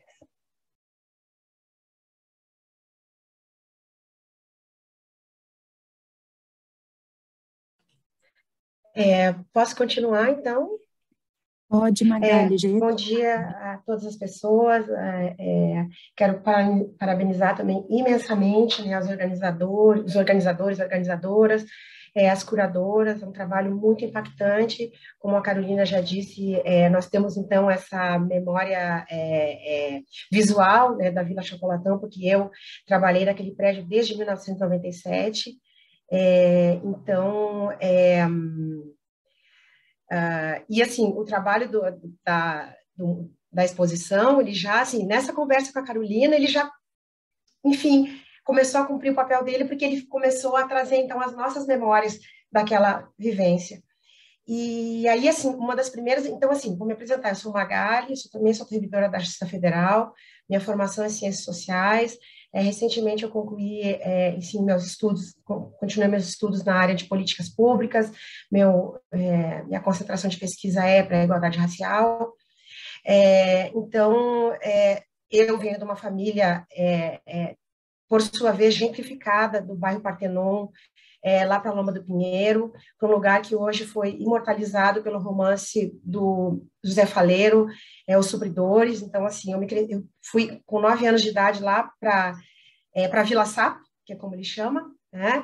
Então, assim, isso é um pouco da vivência do lugar onde eu vou trazer esse brevíssimo relato, que é trazer isso. Eu não tinha me dado conta, até conversar com a Carolina. Quero também saudar o Adriano, meu colega que está presente. E não tinha me dado conta até conversar com a Carolina, porque quando eu tive, então, o contato com o banner da exposição, eu disse para a Carolina, a gente precisa trazer isso para dentro do prédio da Justiça, porque também lá eu sou ativista de tentar coordenar ações do nosso memorial, que, bom, ele tem um outro tipo de concepção, e lá depende mesmo de ativismo institucional, né? Porque tá aí a Vila Chocolatão, a exposição está aí para explicar que o espaço lá não é para todos, né? E então me veio isso, essa memória, né, instantânea praticamente, de ver lá não era tão alto ainda, terceiro andar, onde nós trabalhávamos, e um dos incêndios, porque assim, que eu me lembro, né, presenciamos vários, infelizmente, um dos incêndios em que eu vi, assim, essa pessoa, esse servidor terceirizado, correndo com baldes de água. Então, assim, nós temos, né, um corpo de pessoas encarregadas da segurança, são servidores públicos, e essas pessoas estavam na franja da vila. Então, assim, ali não era território onde a atuação deles, né? Essas pessoas que se reconhecem como polícia, se reconhecem como a segurança, mas, assim, aqui, a serviço de quem está essa segurança, né? Do que a gente chama de dignatários, autoridades, que a gente sabe qual é a classe social, qual é a cor e, principalmente, e também qual é o gênero, né? Dessas pessoas que estão ali protegidas. E, então, essa pessoa corria como aquela metáfora, né? De esvaziar o oceano com o bico. Ele corria e não interessava quantas vezes ele ia ter que fazer aquilo, porque ele pertencia àquele espaço, aquela pertença era importante para ele. E eu quero trazer também, só para encerrar, para não me alongar, que esse lugar também, lá no início dos anos 80, era onde o MST acampava do lado do INCRA. Né? Então, ele é um espaço que, enfim, ele tem uma potência absurda, um espaço que nós pisamos. Eu hoje estou radicada em Brasília, né? Mas é um espaço que tem uma potência absurda, eu agradeço demais o trabalho, então, das pesquisadoras que realizaram esse trabalho, pela dedicação, né, por nos trazer esse olhar. Eu sei que nós vamos continuar conversando, porque, assim, né, minha cabeça não para de pipocar ideias para a gente se coordenar em alguma ação comum e conjunta, porque também me dediquei há um tempo. Minha mãe nasceu no Quilombo do Areal da Baronesa, que é outro espaço do centro, né, que a gente pode fazer uma discussão interessante. E trazer assim aí um testemunho do lado de cá, né, desse lugar que eu estou agora, que eu ocupo agora, que é uma servidora, que estou em Brasília, que já estive lá em andares altos, né, com vista para o rio, né, com vista de cima para o rio Guaíba, que nós destruímos o passado da Vila Chocolatão para não pisar no chão. Simplesmente para não pisar no chão, para não pisar no barro, para não estragar o nosso salto, para não respingar a barra dos nossos ternos, né, de 3 dígitos. Então, assim, a potência enfim, aterradora. Comentei com a Carolina, né, nos bastidores, que eu nem consigo nomear as minhas emoções, mas que vocês estão de parabéns e, enfim, é um serviço muito grande à cidade. Obrigada. Um ótimo dia para todos e todas. Obrigada, Magali. Obrigada, Carolina. Eu passo a palavra, então, para Maria Soledad, que solicitou também a fala. Oi, bom dia a todos. A Priscila disse que não é para chorar agora, mas é difícil falar também quando a gente está assim, engasgado, né? Mas, enfim, vou tentar falar porque acho importante. Fiquei, assim, muito sensibilizada, né? Com tudo que aconteceu, né? Agora, isso último também desse certo também desdobramento, né? De talvez em ato isso de centralizar a periferia, como é que era? Periferializar o centro, né? Isso de levar para dentro desses prédios o que estava lá fora, ainda que sumido, mas então que ainda possa estar lá dentro, enfim. Fiquei assim muito tocada com essa forma da Carolina de ser, que isso de ficar paralisado no lugar de privilégio, né? E que perdão, tá.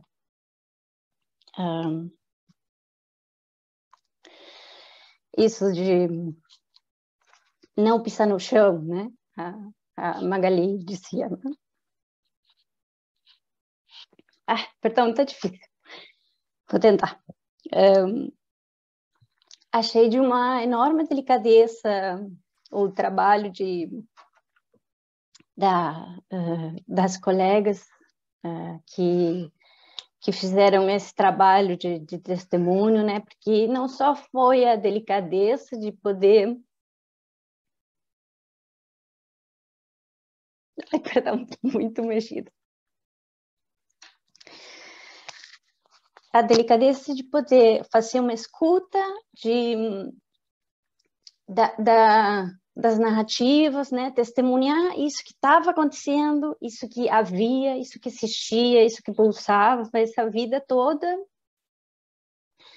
Não só restituir a possibilidade de que sejam vozes que tenham, né, alguma escuta e alguma existência, mas também fazer disso que já seria um exercício de construção de memória, mas fazer disso algo memorializável, né? Então, fazer um registro que tenha uma transcendência, né? Para além desse acontecimento de escuta ali, né? De testemunho ali. E ali, então, a importância, né? Da existência desse museu, né? Que possa, então, fazer essa inscrição, esse museu de intervenção, né? Que possa dar lugar para aquilo que não volta, né? Que acho que também fiquei com isso do ucraniano sabendo que não voltará. E por último, também, quando o Edson, você falava do centralizar a periferia, periferializar o centro,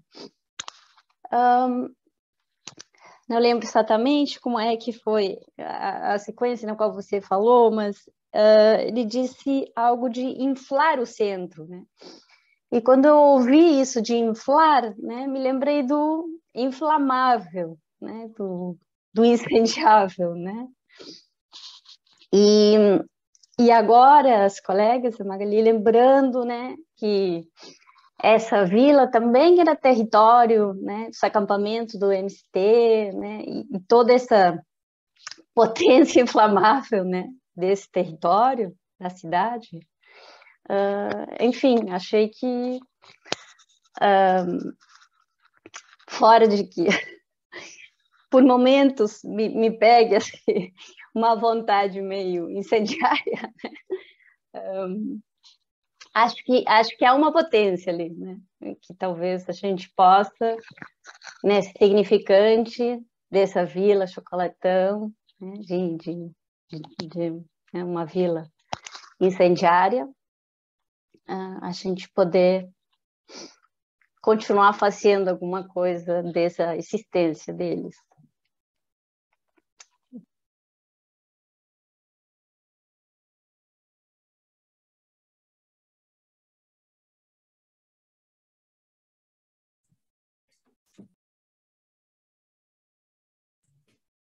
Obrigada, Soledad. Na verdade, eu redigo, refaço a minha frase. Eu acho que a gente precisa chorar. É necessário. Às vezes como o Edson falou, para apagar, né, esses incêndios, a gente precisa chorar. Enfim, obrigada. Eu acho que todos esses testemunhos, essas falas são muito potentes. E fica difícil elaborar, são tantas memórias, né, o que me faz pensar que, de alguma maneira, a gente tem que construir alguma estratégia de abraçar todas essas memórias que estão surgindo aqui e que vão surgir no momento que essa exposição já está lançada, inclusive a gente colocou aqui no chat, é poder arquivar também essas memórias de vocês, né, de alguma forma a gente vai descobrir alguma forma de poder arquivar essas memórias também. Não sei como, talvez através das nossas redes sociais, enfim. Obrigada, Alexandre, que também é um Museu das Memórias Incríveis. Tem razão. Pessoal, mas alguém quer trazer o seu depoimento, o seu testemunho, a sua narrativa? Eu só tenho a agradecer. O Edson se inscreveu, Priscila. Edson, passo a palavra para ti, então. Bom, puxa, tantas novas ideias, né, e é bem que eu acho que todos nós tocamos, né, como que o museu é feito pelos olhares que vão compondo, né. O Marcel Duchamp tem uma frase clássica, né, que são os observadores, os espectadores que fazem o quadro. É exatamente isso, né, agregar esses olhares nessa cena. Muito tocado e essas lágrimas, né, da Soledad é de todos nós, Soledad. Eu acho que, né, o choro é nosso, né, ver essa imagem, né, de lágrimas para apagar o fogo, né. Mas me lembrei muito, assim, eu queria evocar isso, assim, do Fahrenheit 451, né. Um pouco essa história, né, dos incêndios, né, de queimar os livros, dessa exterminação e de todo o trabalho, né, para quem lembra do romance do Ray Bradbury, de onde guardar essa memória, né?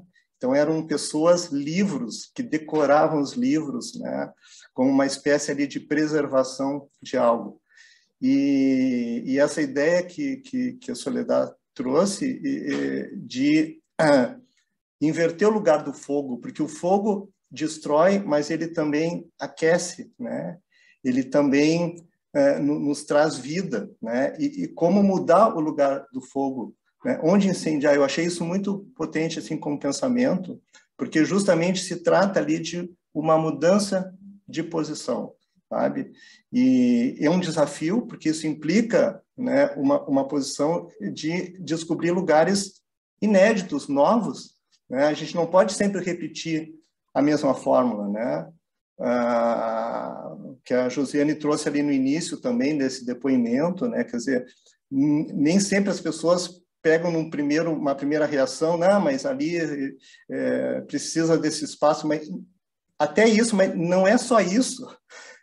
como poder mudar de posição numa outra lógica de respeito, né, de cuidado com a vida dessas pessoas, né, e o quanto que isso, numa simples posição de escuta, faz toda a diferença, né? Então, eu acho que isso mostra de uma violência, claro, a violência real ali da destruição, mas uma outra violência que é essa da indiferença e da escuta, de não ter nenhum tipo de escuta, sabe? É como se o outro não existisse. Então, acho que os depoimentos de vocês, né, agregam ao museu, né? Carolina, da Magali, enfim, todos aqui falaram desse outro olhar, né? Eu achei muito incrível o olhar de vocês das janelas do prédio, né? E isso recompõe a cena, né? Recompõe completamente, nos dá uma outra visão da cena e se implicar, né? Tanto a Carol como a Magali se colocaram nas suas histórias de vida, né? De onde cada uma veio, como e o quanto que a história de vida de cada uma implica num olhar diferente, né? Mas um olhar que, na medida em que a gente conversa, a gente pode mudar. Essa é a aposta, né? A gente vem desses lugares, somos marcados por isso, mas justamente a ideia da intervenção, que um museu que possa fazer as pessoas repensarem essas posições, né? O quanto nós somos cúmplices da destruição, né? O que vivemos no Brasil, nós todos, de alguma maneira, somos cúmplices do que nós estamos vivendo. É isso, eu acho que isso, de alguma maneira, vocês, com os depoimentos, mostraram a força, né, de um trabalho que aparentemente pode ser pouco de mostrar de um museu, mas eu acho que é essa aposta, né, de que esse lugar possa acionar como é que é? Esse inflamário, esse inflável, né, esse fogo do que a gente precisa destruir, né? Obrigado.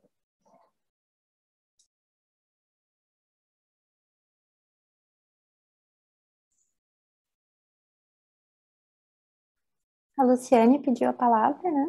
Uhum. Eu gostei muito de ouvir, né, o que vocês foram trazendo a respeito da experiência. Acho que bem nesse sentido, né, que o Edson coloca, de recompor, né, de recolocar, de seguir, né, com uma construção que não se coloca como definitiva, né.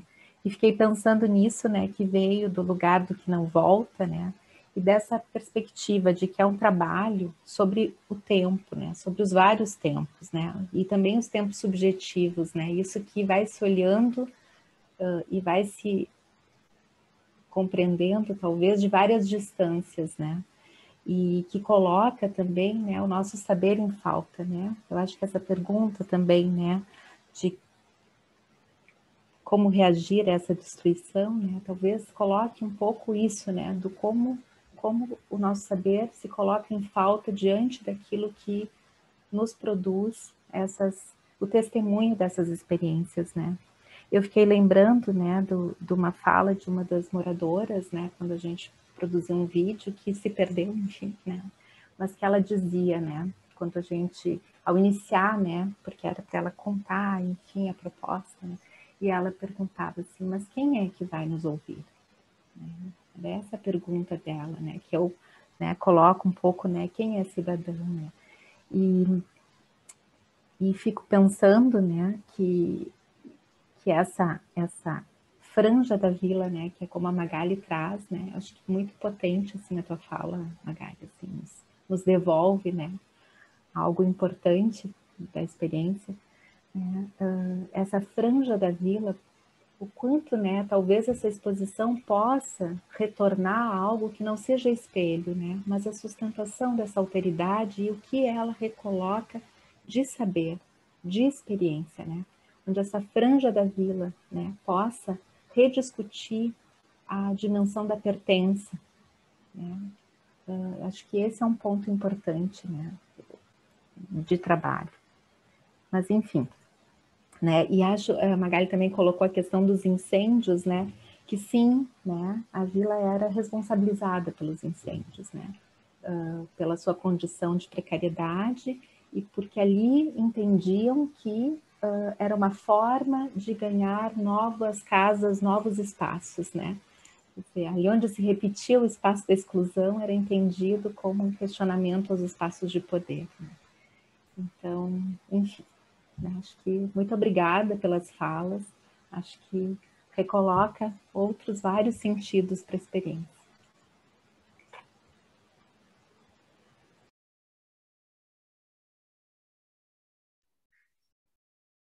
Marisa, tu não te inscreveu, mas tu gostaria de falar alguma coisa?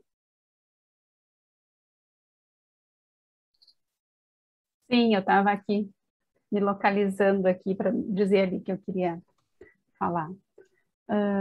Enfim, fiquei bem emocionada a ouvir a Cristiane e a Magali,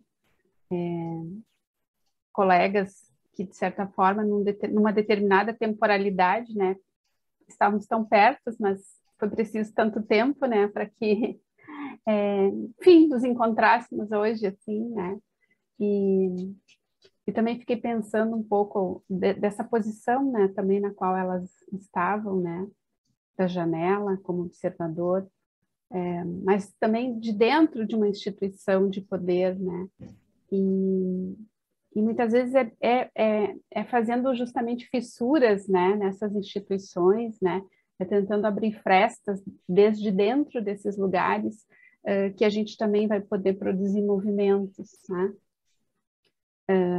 e também produzir mudanças, né, nos olhares, né, que os nossos olhares também possam se ampliar para além das janelas e que a gente possa, né, abrir outras frestas e, enfim, também seguir essa conversa e produzindo aí outros momentos, enfim, ricos, assim, que nos relançam, né, que nos relançam no trabalho. Gratidão a todos.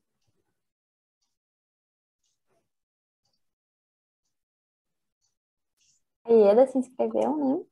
Sim, posso dar uma palavrinha? Eu estou igualmente, assim como vocês todos, muito sensibilizada, muito tocada, né? Não só com o lindo trabalho dessa exposição, mas esses depoimentos que foram trazendo, assim, acho que dignifica mais ainda, né, a exposição e diz bem aqui que veio, assim, né, essa exposição. Achei bárbaros os depoimentos que vocês foram trazendo.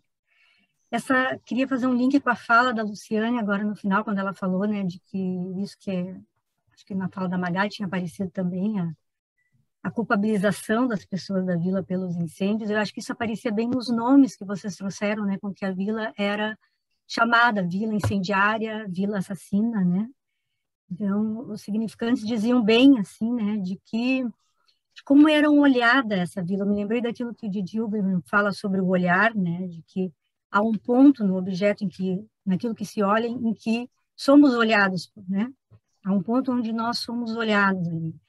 E eu acho que os depoimentos que vocês trouxeram ali, quem trabalhava, né, ali na redondeza e olhava a vila, diz justamente de que ponto vocês olham e olhavam, né, da implicação subjetiva ali, né, do quanto era um olhar implicado, né, um olhar cujo conseguiam se colocar no lugar desse outro, quer dizer, isso que vai se perdendo na cidade, né? Eu estava pensando muito achei bárbaro, a Josiane conseguiu sintetizar, né, quando ela falou desenvolvimento sem desumanização, né? Nessa frase, sintetizaste muito bem, assim, o quanto essas duas coisas, né, considerar o humano e o desenvolvimento, estão colocados como opostos, estão colocados como inconciliáveis, né? Ou vamos nos desenvolver a cidade, ou vamos nos preocupar com as questões das pessoas, porque se nós nos preocupar com as questões das pessoas, então a cidade paralisa, não se pode fazer mais nada. Então, o que tu trouxeste, depois todos os depoimentos que vieram, vem justamente furar essa oposição, né? O quanto não existe desenvolvimento se não pudermos considerar isso que o Edson falava, né, da escuta, de ouvir o lado de, né, quem está implicado ali, escutar, pensar em coisas que possam ser construídas, né? Eu acho que isso que os habitantes da cidade, os cidadãos, são equiparados a vendedores ou a proprietários, né? Então, tem direito a estar na cidade quem é proprietário, né?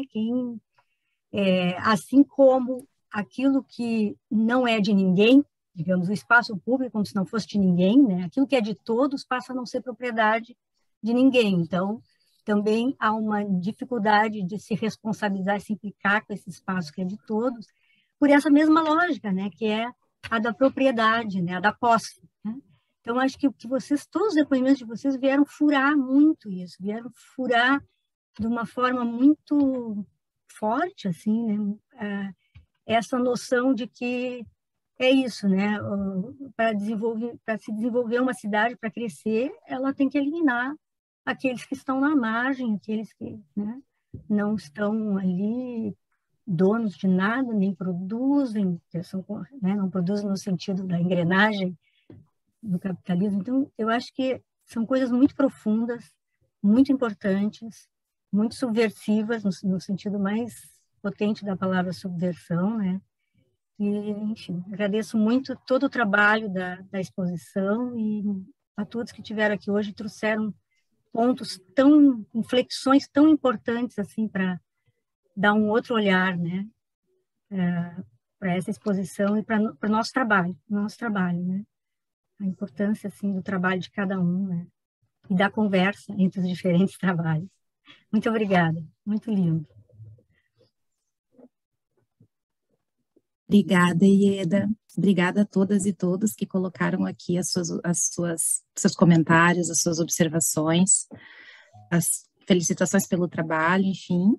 Eu vou chamar a Vanessa. Vanessa, nós temos pouquíssimos minutos, 3 minutinhos.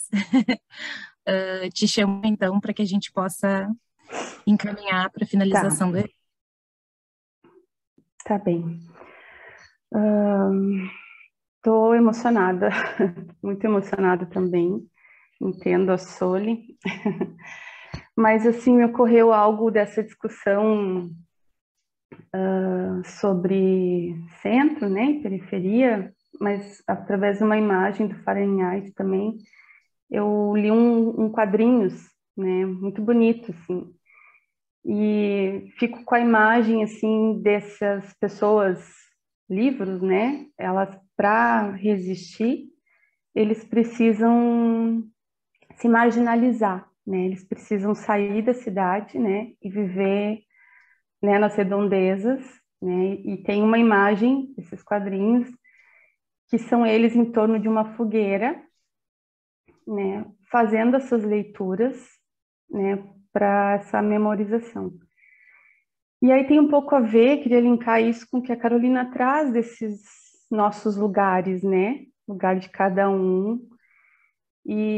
Mas mais para compartilhar, assim, dessa ideia, que eu acho que é o que esse trabalho marca, né? Se propõe, que a Ieda estava trazendo agora, né? Nossa responsabilidade também, né?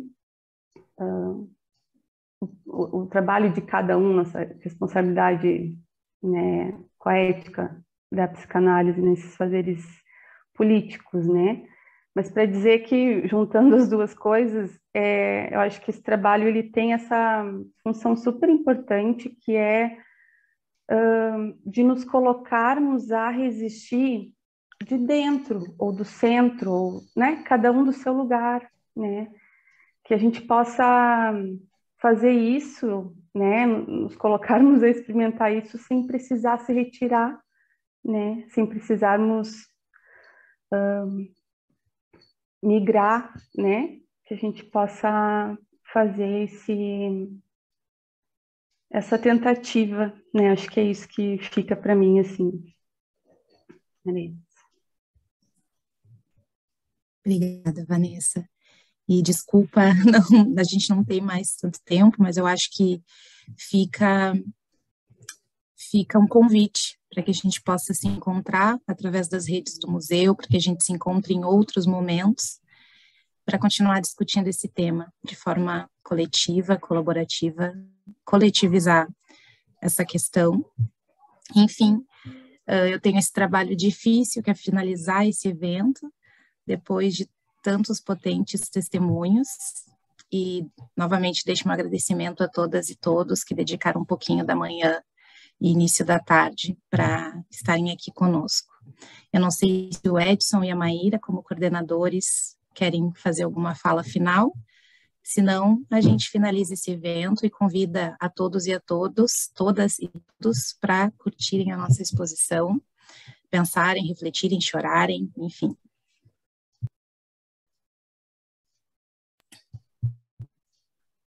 Bom, só para, então, agradecer de novo a Luciane e a Marisa, que confiaram ao museu toda essa história, e lembrar que essa história é de tantas outras vilas, né, que a gente vai continuar documentando aqui no nosso museu. Obrigada, gente.